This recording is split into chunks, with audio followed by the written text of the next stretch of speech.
प्रातः क्लास चल रहा था 10 फरवरी 1968 का।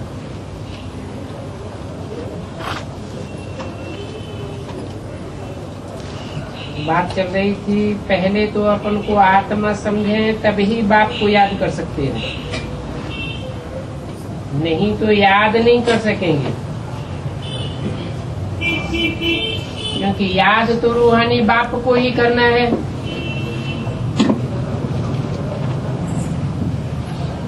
रूहानी बाप याद तभी आवेगा जब आत्मिक स्थिति में स्थित होंगे। इस अंतिम जन्म में ही अपन को आत्मा समझने की प्रैक्टिस करनी है।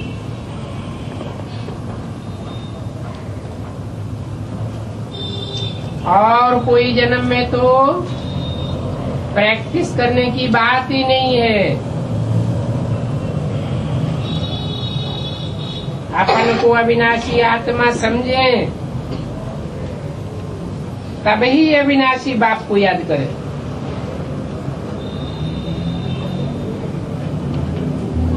आत्मा और परमात्मा के रूप का किसी को भी पता नहीं है। बल कहते हैं चमकता है अजब सितारा, परंतु वो अजब सितारा याद थोड़ी ही रहता है। तुम कहते हो आत्मा बिंदी है, परमात्मा भी बिंदी है। ऐसा कहने से वो हंसी उड़ाते हैं। अरे आत्मा को रियलाइज करना चाहिए ना। जिसने आत्मा और परमात्मा को रियलाइज किया है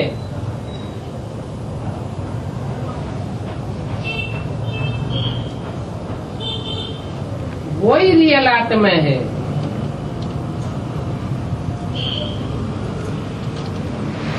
नहीं तो जनावर है। पहले तो ये समझना चाहिए मैं आत्मा हूँ। मुझे आत्मा को 20 जन्मों का, 50 जन्मों का व 84 जन्मों का पार्ट मिला हुआ है। अच्छा समझो तुम्हारे 30 जन्म पूरे हुए, बाकी समय तुम कहाँ थे? और धर्म वालों से ऐसे पूछ सकते हैं। आत्मा का भी कोई को पता नहीं है। यहाँ तो आत्मा और परमात्मा दोनों का रियलाइजेशन होता है, जिससे आत्मा का योग परमात्मा बाप से रहे और बाप से वर्षा पाई सके। सारा दिन विचार सागर मंथन करना चाहिए आत्मा के बारे में कि हम आत्मा ने कब कब कैसे कैसे कहाँ कहाँ जन्म लिए। अच्छे भक्त लोग जो होते हैं वो सवेरे उठ करके माला फेरते हैं।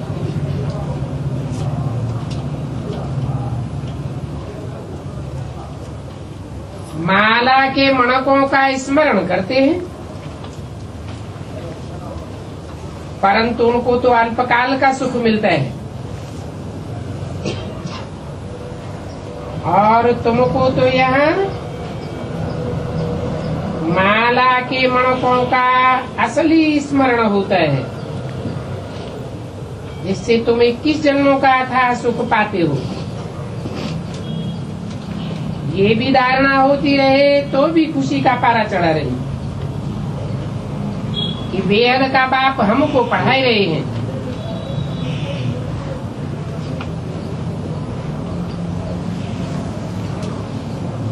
दस फरवरी 1968 की वाणी का तीसरा पेज। जो सर्विस करने वाले हैं उन्हों को ही खुशी रहती है, उन्हीं का ही विचार सागर मंथन चलता है।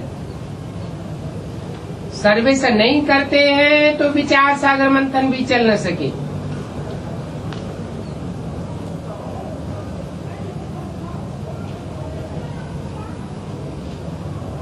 कोई तो अंदर में जलते मरते रहते हैं, खुशी चढ़ती ही नहीं है, बाप पढ़ाए रहे हैं समझते नहीं। देवता बनने का पुरुषार्थ करना चाहिए ना। बाबा जो कहे वो करना चाहिए। कब भी लोभ के वशीभूत होकर के चोरी आदि नहीं करनी है, और कब भी मुख से कुवचन भी न बोलना चाहिए, भूत नहीं आना चाहिए। बाप समझाते हैं कोई भी बात में मुझना नहीं है। ऐसे नहीं कि ब्रह्मा कुमारियां ऐसा क्यों कहती हैं। अरे ब्रह्मा कुमारियां कोई तो राजा कुमारी बनेगी, और कोई ब्रह्मा कुमारी तो प्रजा कुमारी भी बनेगी। चंडाल का जन्म लेने वाले भी तो होते हैं ना।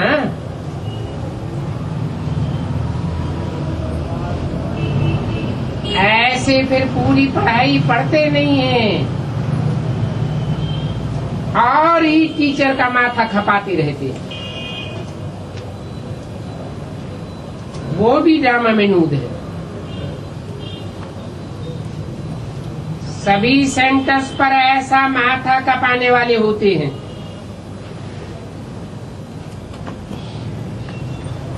आपस में ही लड़ पड़ते हैं,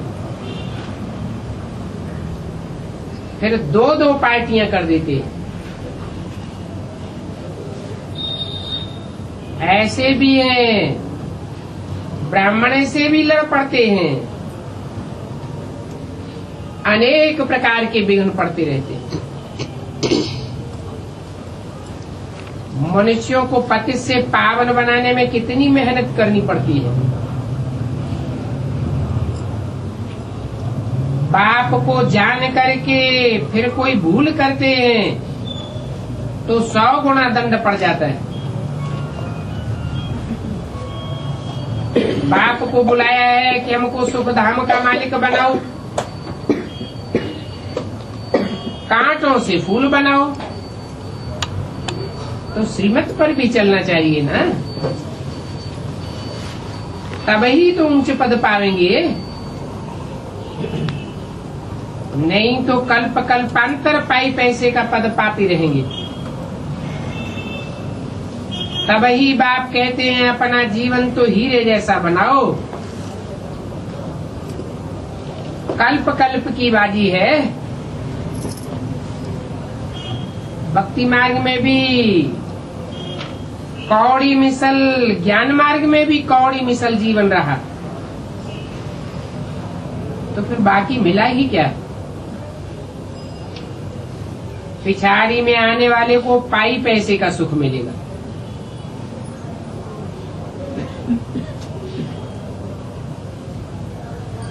जो आत्मा जितना जितना पहले पहले परम धाम से उतरेगी उतना जास्ती सुख पावेगी।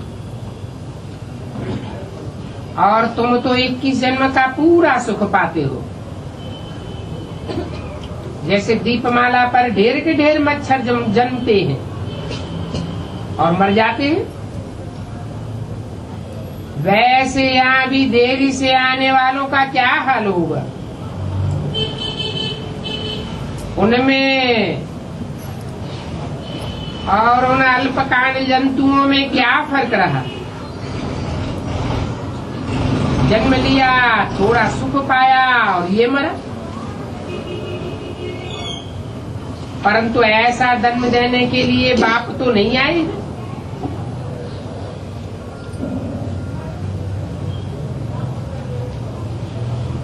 बाप तो आकर के पढ़ाते हैं। कोई तो पुरुषार्थ करके सतयुग में 21 जन्म के लिए महाराजा भी बनते हैं। तो रात दिन का फर्क तो देखो कितना है। नंबरवार मर्तबे होते हैं ना। राजा बनता है, कोई प्रेसिडेंट आदि बनता है, कोई मेहतर बनता है। इसको कहा जाता है पास्ट के कर्म ऐसे किए हुए हैं तब ही यहाँ जन्म लिया है। ऐसे नहीं कि साहूकार तो फिर साहूकार के घर में ही जन्म जाकर लेंगे। तो तब ले सकते हैं जब दान पुण्य करेंगे और गुण भी अच्छे होंगे। बाबा का देखा हुआ है, एक राजा बड़ा ही फर्स्ट क्लास करोड़पति था। उनको बच्चा हुआ, राजकुमार ठहरा ना, अहो सौभाग्य कि राजा के पास जन्म हुआ। बड़ा होने से बच्चा संग दोष में आ गया और बाप मर गया। बस जो भी पैसे थे 2 मास में सब खत्म कर दिए। तो देखो जन्म तो अच्छे घर में मिला, फिर कर्म इतने बुरे किए तो दूसरा जन्म क्या मिलेगा? 1.5 चमार जाए की बनेगी। बहुत साहूकार लोग वैश्याओं के पास जाते रहते हैं, फिर उनको क्या अच्छा जन्म मिलेगा?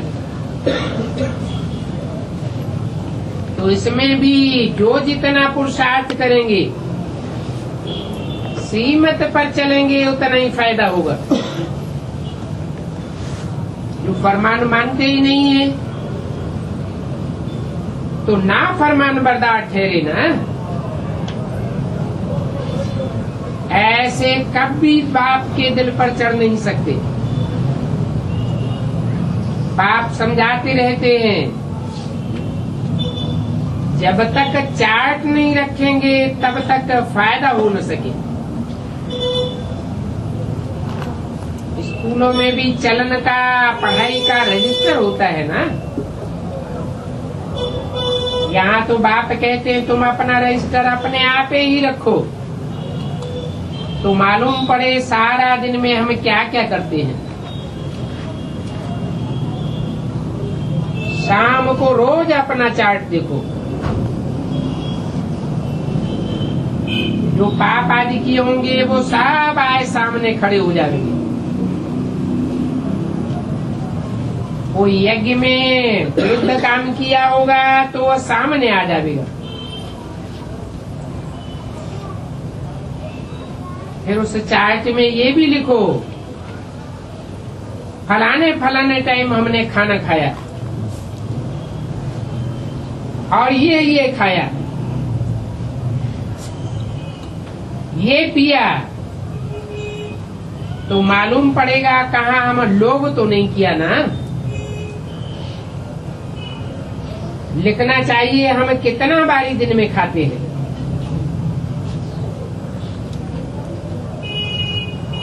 अभी खाया पिया सब लिखना चाहिए, तब ही सुधार होगा। बाप समझ जाते हैं इनकी तकदीर में कुछ नहीं है, तो ये रजिस्टर रखते ही नहीं है। समझते थोड़े ही है, ये भगवान वाच है। समझते हैं कि ये बातें तो दादा कहता रहता है, बच्चों को मालूम नहीं पड़ता है कि कौन कहते हैं, कुछ भी रिगार्ड नहीं है, पाप ही करते रहते हैं। ऐसे तो रिगार्ड रख न सके। रात को बैठ करके सारा दिन की चाल को देखो,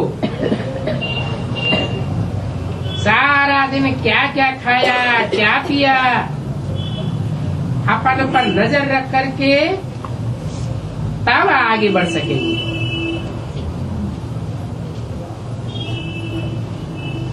नहीं तो माया पादर लगाती रहती है। बेकायदे बोलते हैं वो भी माया की पादर लगती है। इसलिए चार्ट लिखना अच्छा है, इस पर बच्चों को सावधानी मिलेगी। ऐसे ऐसे करो, फिर दूसरे दिन देखो कितना फर्क पड़ा। फिर वही भूल तो नहीं करते हैं। फिर वो काम छोड़ देना चाहिए। अच्छा, बच्चों को गुड मॉर्निंग।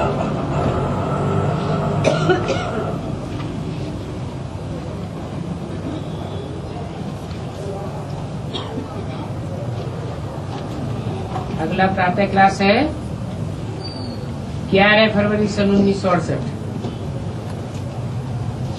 रूहानी बाप बैठे रूहानी को बच्चों को समझाते।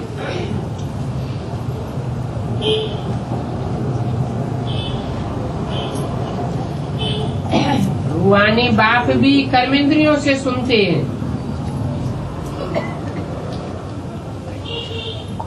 और ये नई बात है क्या कि रूहानी बाप कोई जानी जाननहार नहीं है। उनको भी साकार शरीर में आकर के कर्मेंद्रियों से कर्म करना पड़ता है। दुनिया में और कोई मनुष्य ऐसे कह न सके। तुम्हारे में भी नंबरवार पुरुषार्थ अनुसार समझते हैं, नहीं तो समझते हैं बाप तो जानी जाननहार है।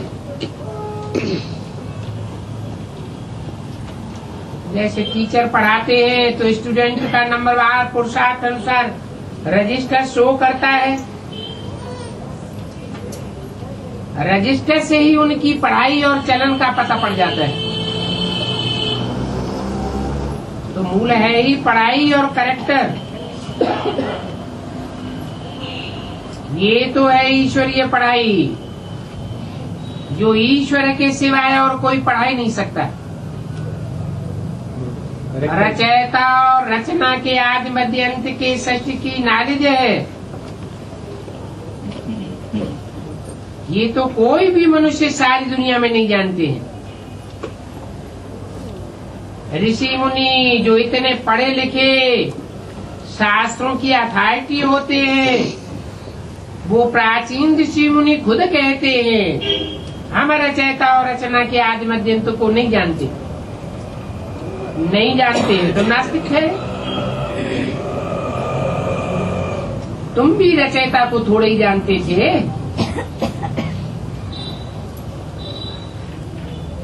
कब की बात?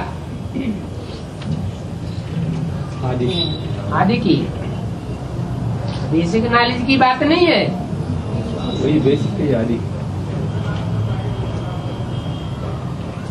आदि में तो रचयिता भी प्रत्यक्ष नहीं था और रचना का भी किसी को कुछ पता ही नहीं था। बेसिक नॉलेज में भी वर्षों पढ़ाई पढ़ते रहे, परंतु रचयिता बाप का कुछ भी पता नहीं चला। बाप को ही आकर के अपनी पहचान देनी पड़ती है। गाया भी जाता है ये है कांटों का जंगल।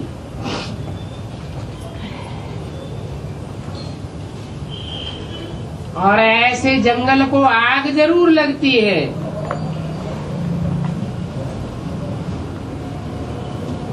ऐसे जंगल को जो कांटे के कांटे ही रह जाते हैं, सुधरते नहीं हैं। गुलगुल बगीचे को कब आग नहीं लगती है? क्यों नहीं लगती?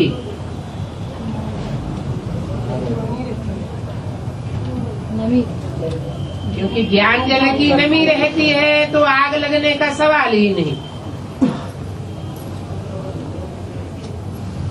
जंगल तो सारा ही सूख जाता है, बगीचा तो गीला होता है। गीले को आग लग नहीं सकती, सूखे जंगल को आग झट लग जाएगी। सरसब्ज बगीचे को आग लगे ऐसा कब सुना नहीं होगा।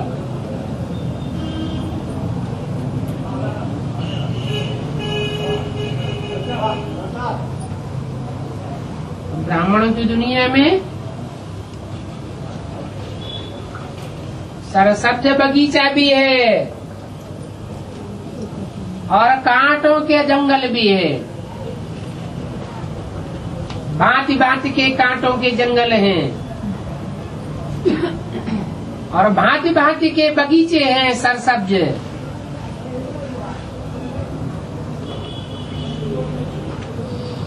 जंगल को आग तब लगी थी जबकि सरसब्ज बगीचे की स्थापना हो गई थी।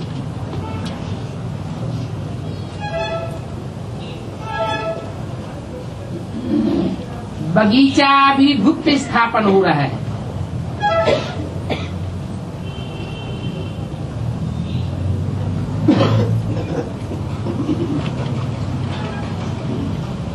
तुम जानते हो कि हम बगीचा के खुशबूदार नंबरवार देवता बन रहे हैं। उस बगीचे का नाम ही है स्वर्ग। नाम से क्या साबित होता है?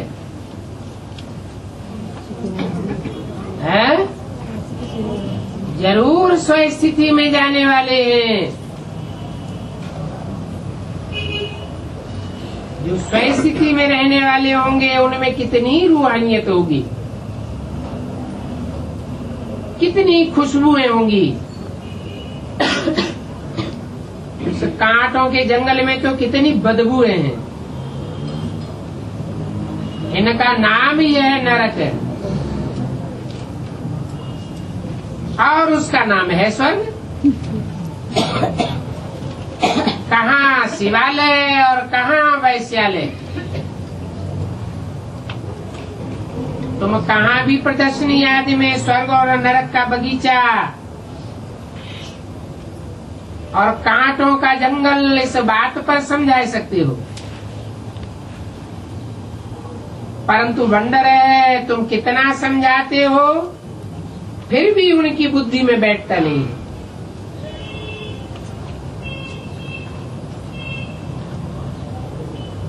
जो इस धर्म के नहीं होंगे उनकी बुद्धि में बैठेगा ही नहीं। एक कान से सुना और दूसरे कान से निकाला। सतयुग त्रेता में भारतवासी कितने थोड़े होंगे।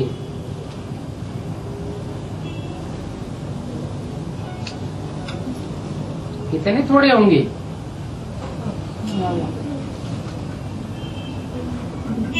सतयुग अंत में 2 करोड़ और त्रेता में 10 करोड़। फिर द्वापर कलयुग में वृद्धि हो जाती है। वहाँ सतयुग में 1 बच्चा,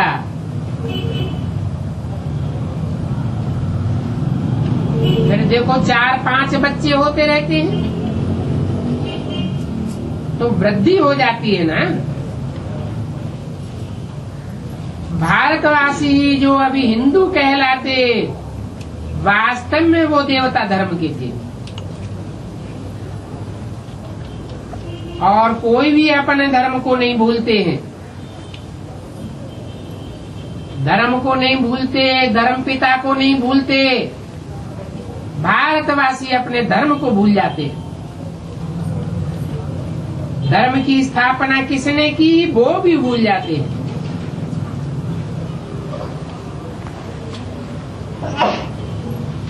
सब कुछ भूल जाते हैं तो देखो कितनी वृद्धि हो जाती है। इतने सब ढेर के ढेर मनुष्य तो ज्ञान नहीं लेंगे।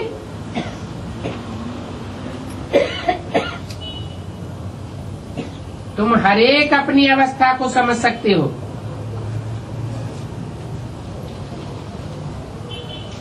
जान सकते हो हमने भक्ति कितनी की है। कि क्या पहचान होगी। पूरा ज्ञान। भक्ति कम की होगी तो कम ज्ञान उठावेंगे, और जास्ती भक्ति की होगी तो जास्ती ज्ञान उठावेंगे। सतो प्रधान भक्ति की होगी तो सतो प्रधान ज्ञान उठावेंगे, आप व्यभिचारी ज्ञान उठावेंगे। तमो प्रधान भक्ति की होगी तो व्यभिचारी ज्ञान उठावेंगे।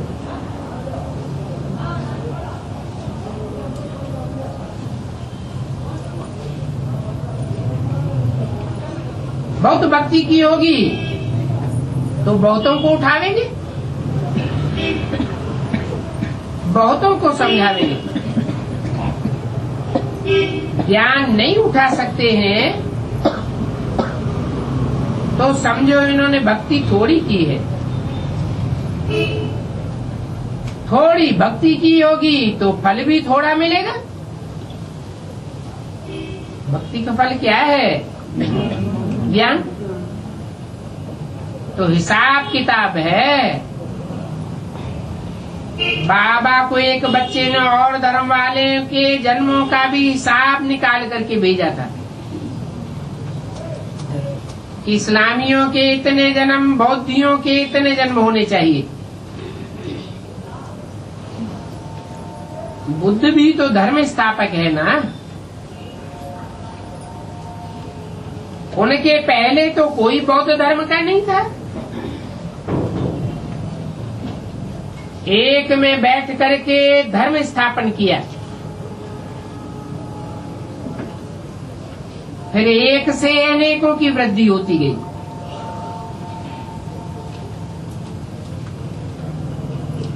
ये भी एक ही प्रजापिता है। इस एक से फिर कितनी वृद्धि होती है? कितनी वृद्धि होती है?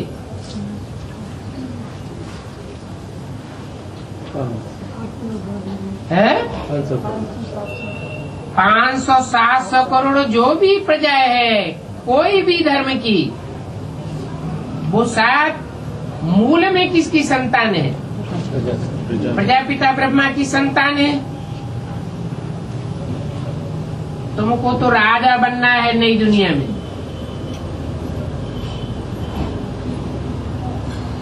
यहाँ तो तुम वनवास में हो।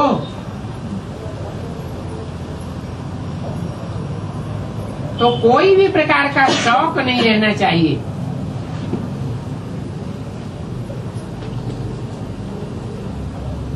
हम अच्छे कपड़े डाई करान के पहने, अच्छी साड़ी पहने, ये सब देह अभिमान है।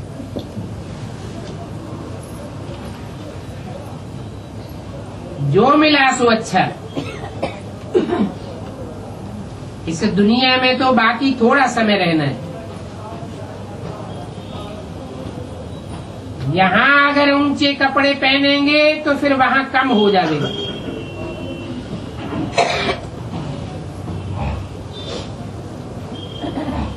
यह पहनूं, यह करूं, ये भी छोड़ देना पड़े।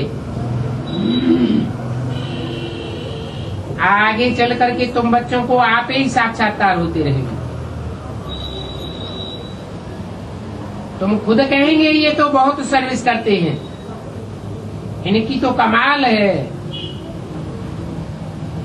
जरूर ऐसे ऊंचे पद पावेंगे। फिर आप समान भी बनाते रहते हैं। दिन प्रतिदिन बगीचा तो बड़ा होने का है। जितने देवी देवता इस सत्युगतेता के हैं वो सब यहाँ बनने के हैं।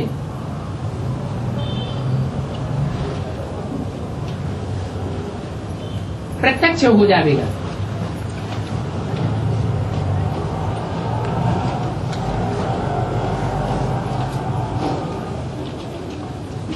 अभी तुम गुप्त पद पाए रहे हो। तुम जानते हो हम यहाँ मृत्युलोक में पढ़ते हैं। पद फिर अमर लोक में पावेंगे। ऐसी पढ़ाई कब देखी? ये तो वंडरफुल बातें हैं। पढ़ाई पढ़ना पुरानी दुनिया में और पद नई दुनिया में पाना, और पढ़ाने वाला भी वही है जो अमर लोक की स्थापना और मृत्यु लोक का विनाश कराने वाला है। वंडरफुल बात है ना। तुम्हारा ये है पुरुषोत्तम संगम युग, और ये युग बहुत छोटा है। इस युग में ही बाप आते हैं पढ़ाने के लिए। अपने से ही पढ़ाई शुरू हो जाती है। जो जो आते जाते हैं पढ़ाई उनकी शुरू होती जाती है। तभी बाबा कहते हैं शिव जयंती सो गीता जयंती। मनुष्य थोड़े ही इन बातों को जानते हैं कि शिव के साथ गीता की जयंती कैसे होती है।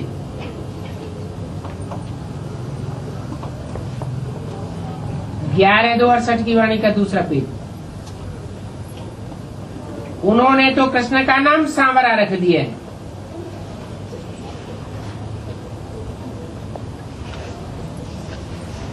कहते ही है सांवरिया। अभी जब ये कोई भूल समझे, कितने बड़े बड़े आदमी म्यूजियम में आते हैं। ऐसे नहीं है कि वो बाप को पहचान लेते हैं। आते हैं चले जाते हैं, बिल्कुल भी नहीं जानते। इसलिए उनसे फार्म भराना चाहिए तो मालूम पड़े इन्होंने कुछ सीखा है। बाकी यहाँ आकर के क्या करेंगे? जैसे साधु महात्माओं के पास जाते हैं, परंतु यहाँ तो वो बात नहीं है। इनका तो वो ही साधारण रूप है, वही ड्रेस आदि है, फर्क कुछ भी नहीं है। इसलिए कोई समझ नहीं सकते हैं। समझते हैं ये तो जवाहरी था,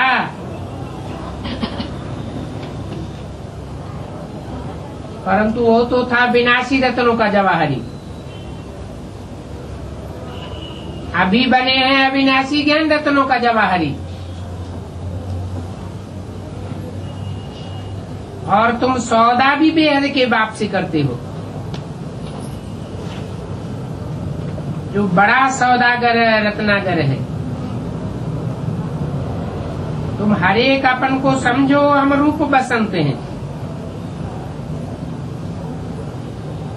हमारी आत्मा में ये ज्ञान के रतन लाखों लाख रुपए के हैं।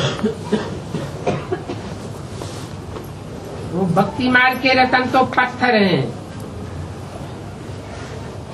गीता भागवत शास्त्र आदि जो भी पढ़ते हैं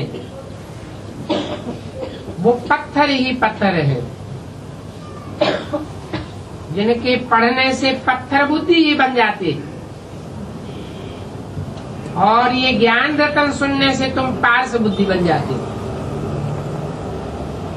वो कितना शास्त्र आदि पढ़ते हैं, जितना पढ़ते हैं उतना गिरते ही जाते हैं। उन शास्त्रों में है ही झूठे पत्थर, उनको रतन नहीं कह सकते। ये भी समझ की बात है। कोई जो अच्छे समझू सयाने हैं वो समझ करके और धारण करते हैं।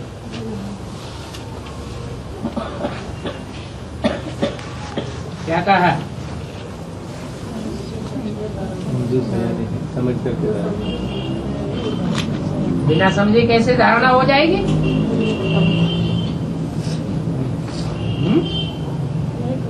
नहीं समझने से नहीं होता। नहीं समझते हैं तो रट लेते हैं, रटी रटाई बात सुनाते रहते हैं। गीता का भगवान कृष्ण नहीं है, शिव है।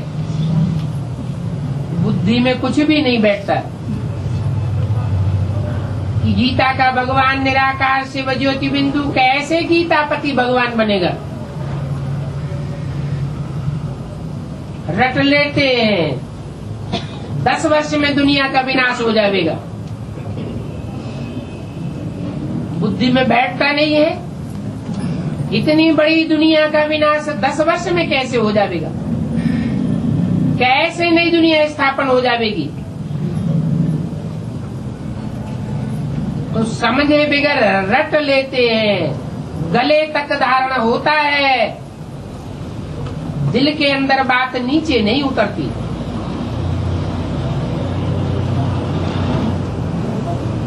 अब धारणा नहीं होती है तो कोई काम का नहीं। झोली में टूंग है तो सारा बह जाता है। बाप कहते हैं तुमको हम अविनाशी ज्ञान रत्नों का दान देते हैं।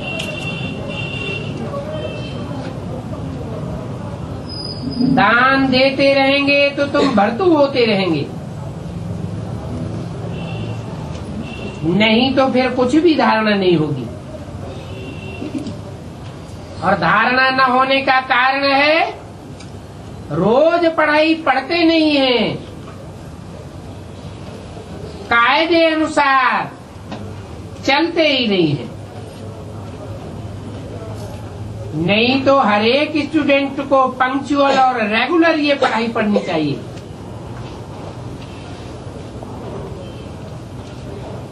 इसमें सब्जेक्ट बहुत अच्छी चाहिए। 5 विकारों से बिल्कुल दूर जाना है।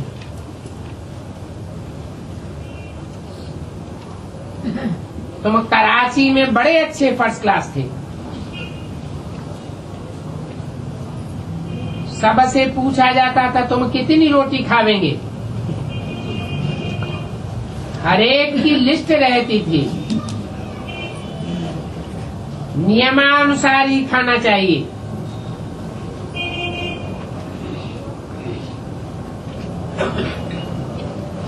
अभी तो माया की हवस बेताला कर देती है। बाप ने समझाया है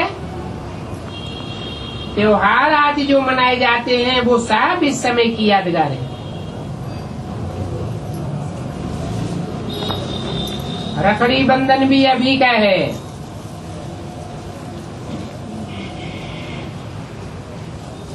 मनुष्य इसका अर्थ नहीं समझते हैं।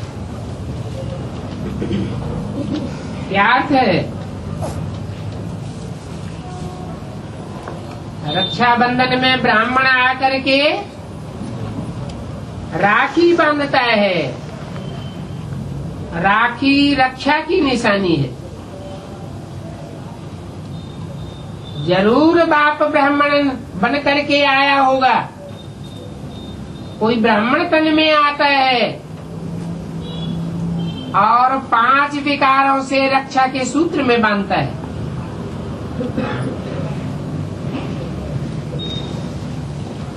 बाद में जब भक्ति तमो प्रधान होती है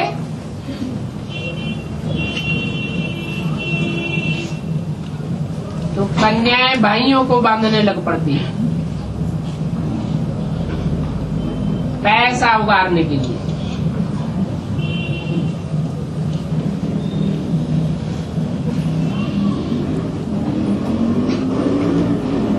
यहाँ तो पवित्र होने की राखी बांधी जाती है,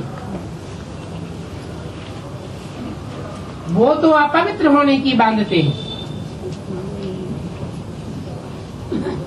तुम जानते हो आगे पवित्र ब्राह्मण राखी बांधते थे।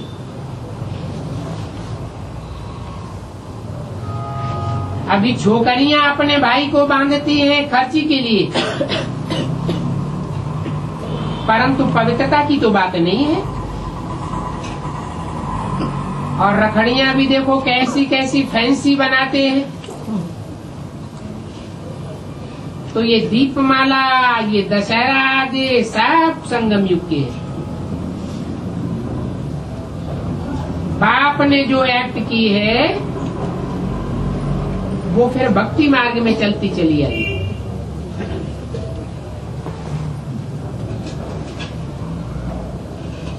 बाप तुमको सच्ची गीता सुना करके यह देवता बनाते हैं।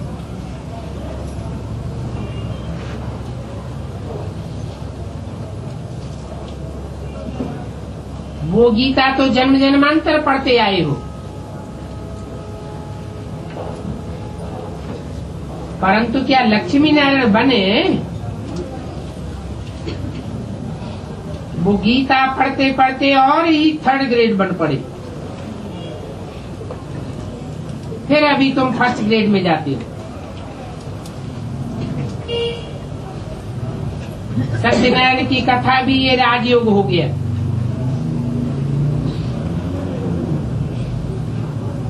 क्योंकि तुम इस सच्ची कथा से नर से नारायण बनते हो। तो अब तुम बच्चों को सारी दुनिया को जगाना है। इसके लिए कितनी ताकत चाहिए? बाप की याद की ताकत से ही तुम कल्प कल्प स्वर्ग की स्थापना करते हो। योग बल से होती है स्थापना और बाहुबल से होता है विनाश।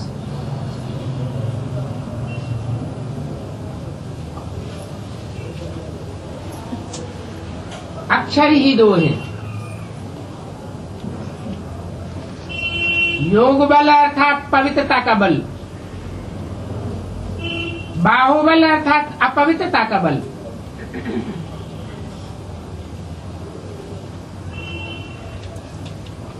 अल्लाह और बे, इस योग बल से तुम विश्व के मालिक बन जाते हो। ये साइंस का बल भी बाहु का बल है।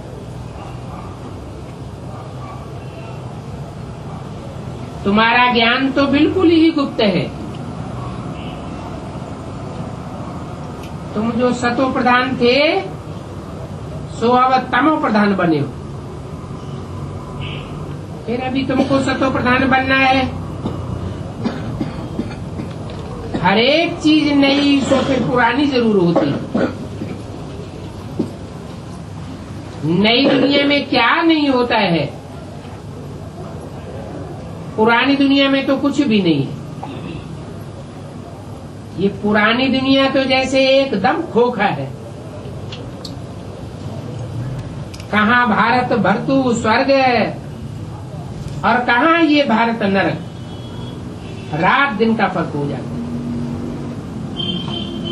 यहाँ तो है रावण राज्य,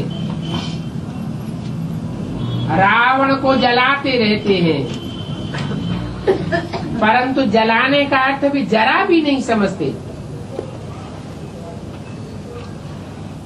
क्या जलाने का अर्थ है? रावण की पुतला है?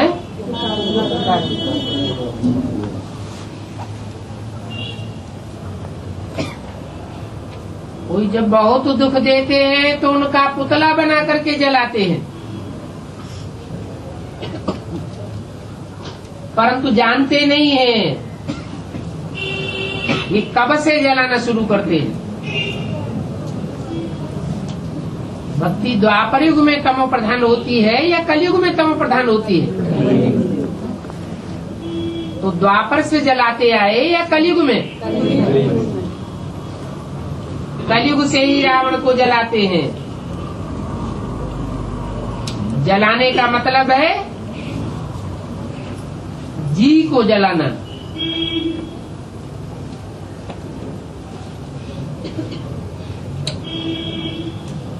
तमो प्रधान जलावेंगे या सतो प्रधान जलावेंगे? है? जो तमो प्रधान होते हैं वही दूसरे के दिल को जलाते हैं, जी को जलाते हैं। सतो प्रधान तो कोई को दुख देंगे ही नहीं।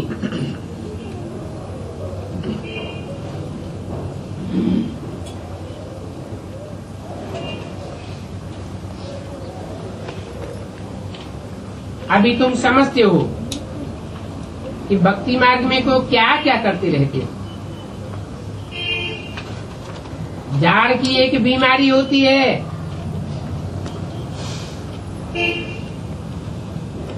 वो टुकड़ा लेकर के पाग में रखते हैं।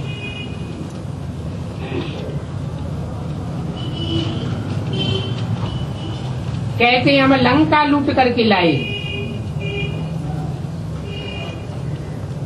इसको कहा जाता है अज्ञान। तुम्हारे में भी कल अज्ञान था, आज ज्ञान है। कल तुम नरक में थे, आज स्वर्ग में हो। रियलिटी में तुम स्वर्ग में जा रहे हो। ऐसे नहीं जैसे वो लोग सिर्फ कहते हैं स्वर्गवासी हुआ, परंतु स्वर्गवासी तो कोई होता नहीं है। सब इसी नरक की दुनिया में जन्म लेते रहते हैं। तुम तो स्वर्ग में चले जाएंगे,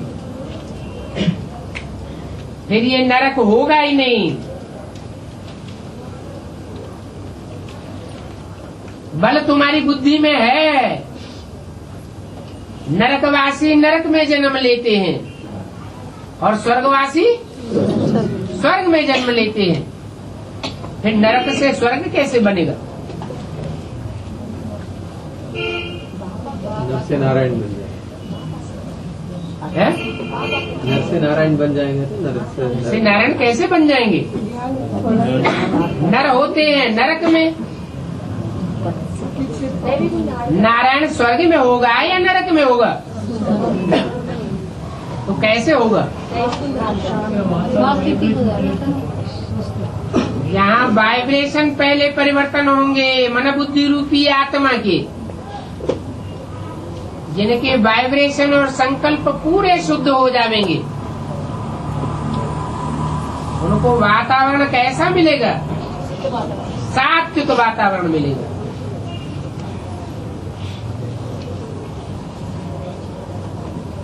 देवताओं को कोई दुख दे नहीं सकता,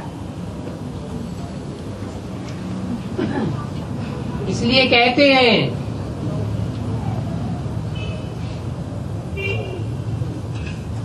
जैसे वाइब्रेशन से शरीर छोड़ते हैं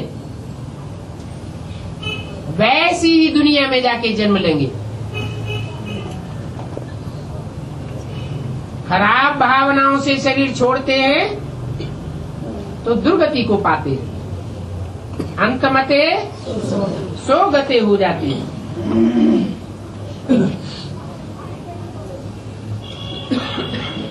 तुम जब स्वर्ग में जाएंगे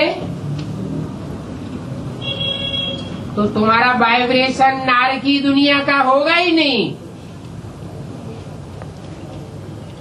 कितनी समझने की बातें हैं। और ये सेकंड में समझने की बातें हैं। बाप को याद करो तो विकर्म विनाश होंगे।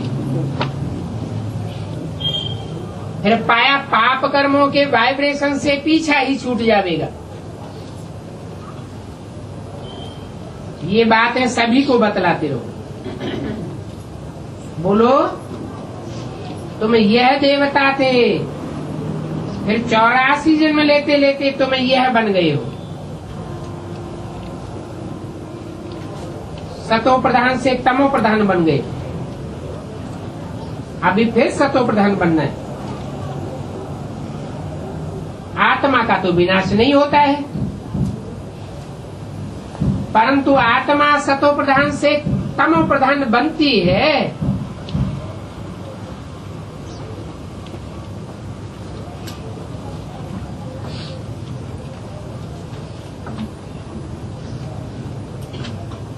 बाबा किस्म किस्म से समझाते रहते। 11/2/68 की वाणी का 3रा पेज। बाबा बताते हैं कि मैन बैटरी कब पुरानी नहीं होती है।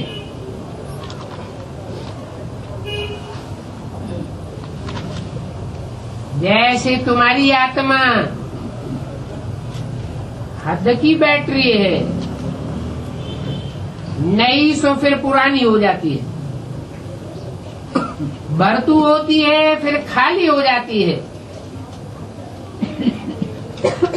परंतु बाप की बैटरी है सदैव भरतू, इसलिए उनका नाम ही क्या है?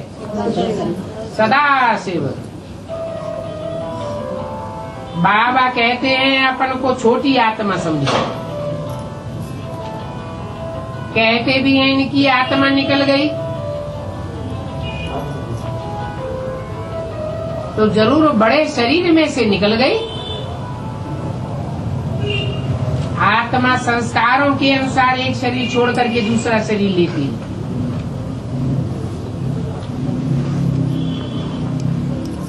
संस्कार वाइब्रेशन से बनते हैं।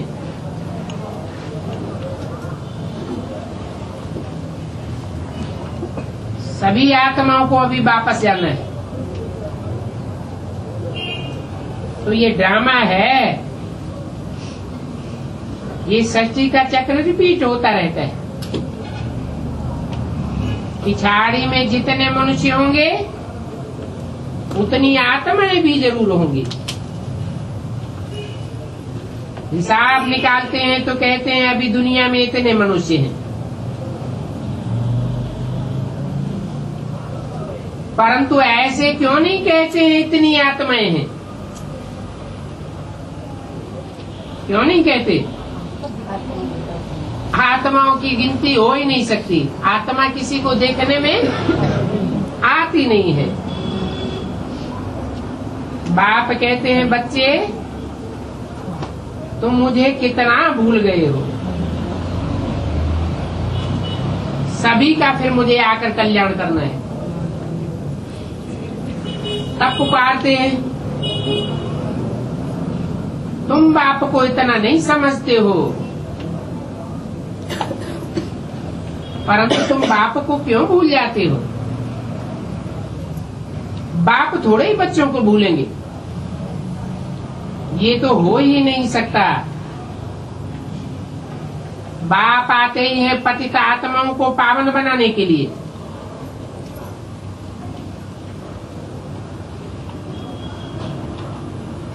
ये गौमुख ठहरा ना, बैल की तो बात ही नहीं है।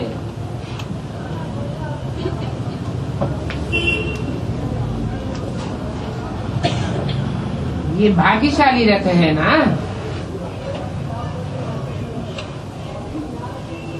बाबा तुम बच्चों को कहते हैं कि तुम शिव बाबा को भक्ति मार्ग में श्रृंगारते आए हो, परंतु लिंग को तो बाबा नहीं कहा जाता।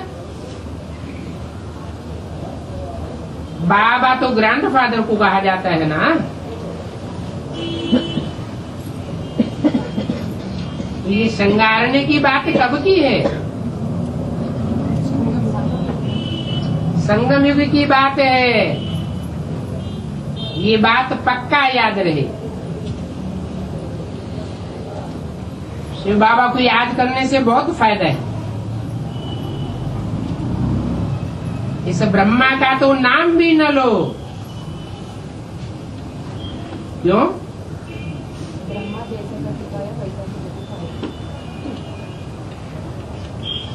नाम किस आधार पर बनता है? तो ब्रह्मा ने कोई काम सिद्ध नहीं किया होगा, तो भक्ति मार्ग में इनकी मूर्तियां मंदिर नहीं बनाए जाते हैं। बाबा भी कहते हैं ब्रह्मा का नाम न लो, इसलिए बाबा मम्मा का फोटो रखना भी पसंद नहीं करते हैं।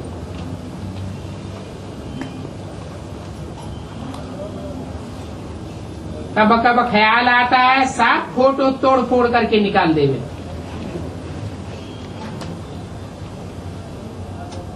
बाकी त्रिमूर्ति झाड़ में तो है ही समझाने के लिए, समझाना है इनके द्वारा बाप पढ़ाते हैं।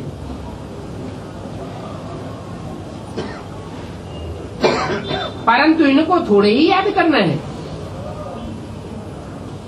इनका फोटो तो कभी न लो, नहीं तो फंस मरेंगे। इनका फोटो लेने से फंस मरेंगे। मम्मा की फोटो भी क्यों लें? भक्त लोग अपने गुरु का चित्र रखते हैं, परंतु यह कोई हमारा गुरु थोड़े ही है।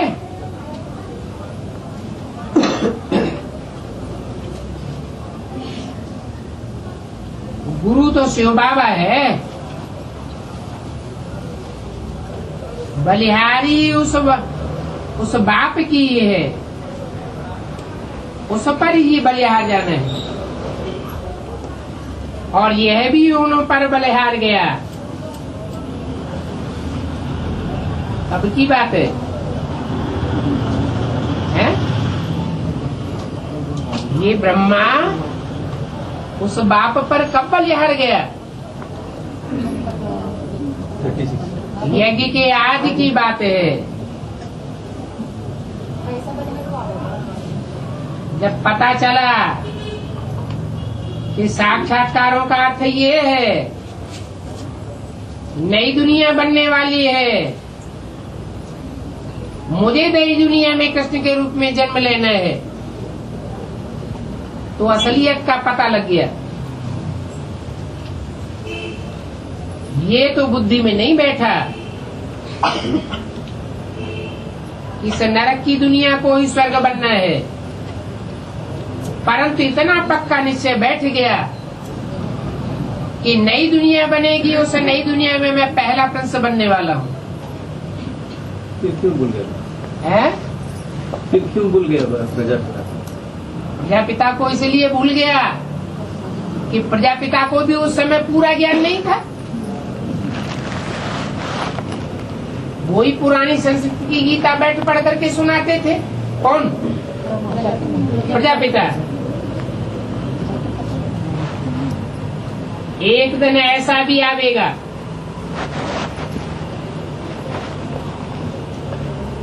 कि तुम ये मम्मा बाबा के फोटोज भी गुम कर देंगे।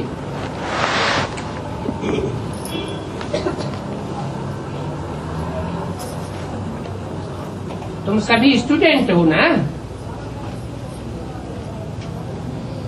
अभी बाप कहते हैं माम एकम याद करो।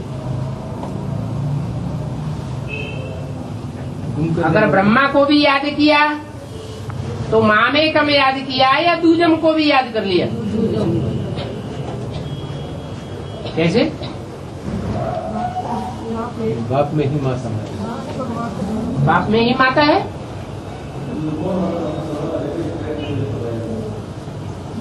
माँ में का माना मुझे एक पर्सनालिटी को याद करो।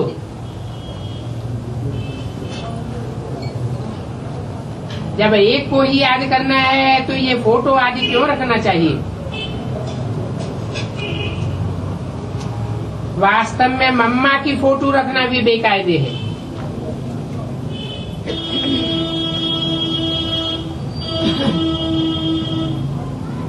बहुतों ने मम्मा के पिछाड़ी पढ़ाई भी छोड़ दी। कैसे?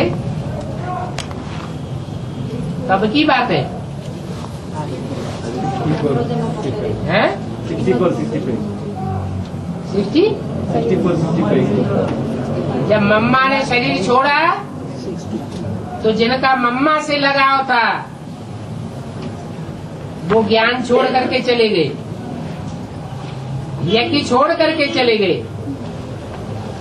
पढ़ाई छोड़ दी, अपना बेरा ही गर्क कर दिया।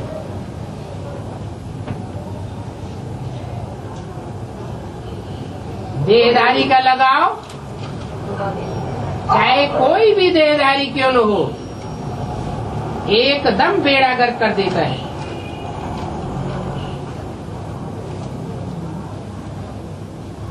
संशय आ गया, मम्मा क्यों गई? बाबा ने तो मुरली में बोला था ये ब्रह्मा बाबा भले चला जावे, परंतु मम्मा यज्ञ की अंत तक पालना करेगी।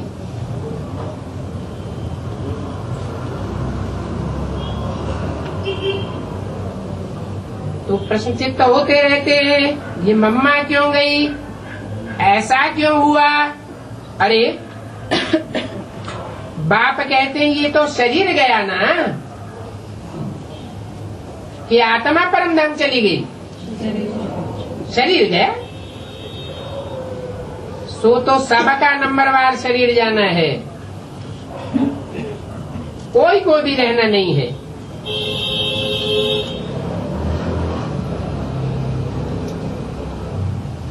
आज हम्मा कल तम्मा, हम सब पाठधारी हैं, इसमें जरा भी संशय की बात नहीं, सभी खलास हो जाएंगे। ये तो जानवरों की दुनिया है और हम तो जाते हैं सचुगी फूलों की दुनिया में। फिर कांटों से मोह क्यों होना चाहिए है? मम्मा बाबा कांटे हो गए क्या? शरीर कांटा, शरीर कांटा, देह अभिमान शरीर के ऊपर है। 63 जन्म तुम भक्ति मार्ग के ये शास्त्र पढ़ते पूजा करते आए हो,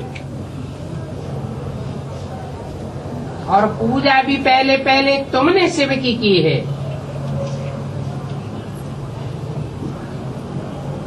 तभी सोमनाथ का मंदिर बनाया है। मंदिर तो सभी राजाओं के घर में थे।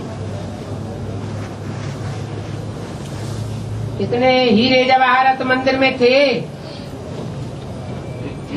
पीछे कलयुग में आकर के चढ़ाई की है।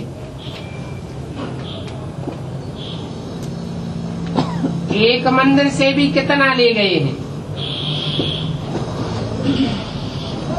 तो तुम ऐसे धनवान विश्व के मालिक बनते हो,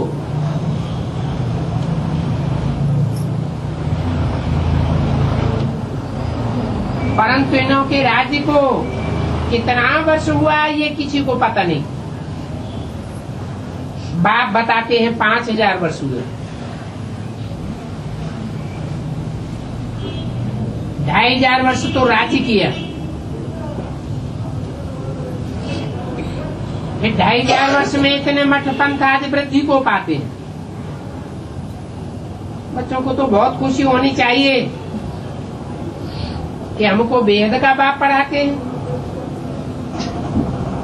उनसे हमको अथाह मिल्कियत मिलती है।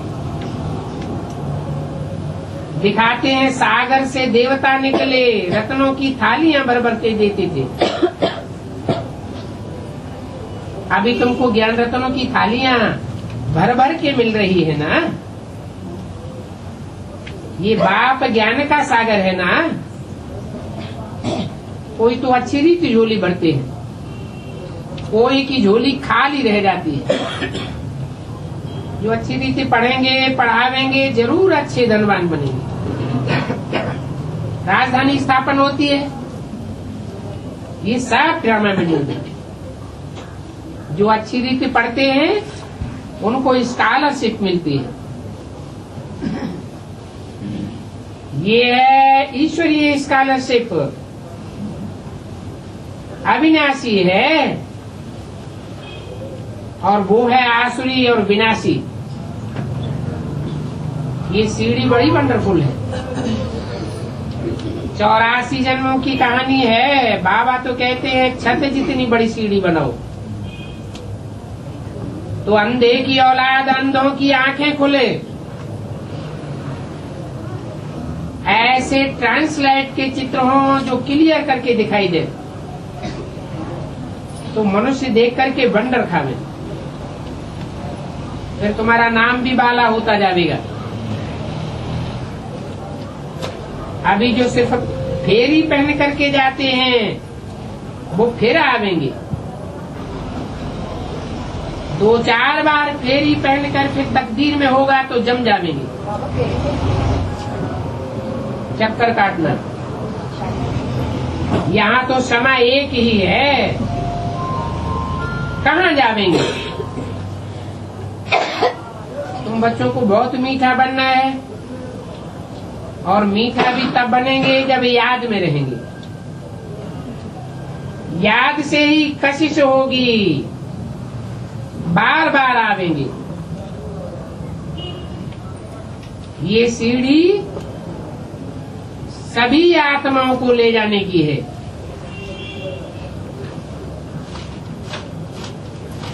ऊपर जावेंगे, फिर नीचे आवेंगे, जावेंगे फट से, फिर नंबर बार आवेंगे।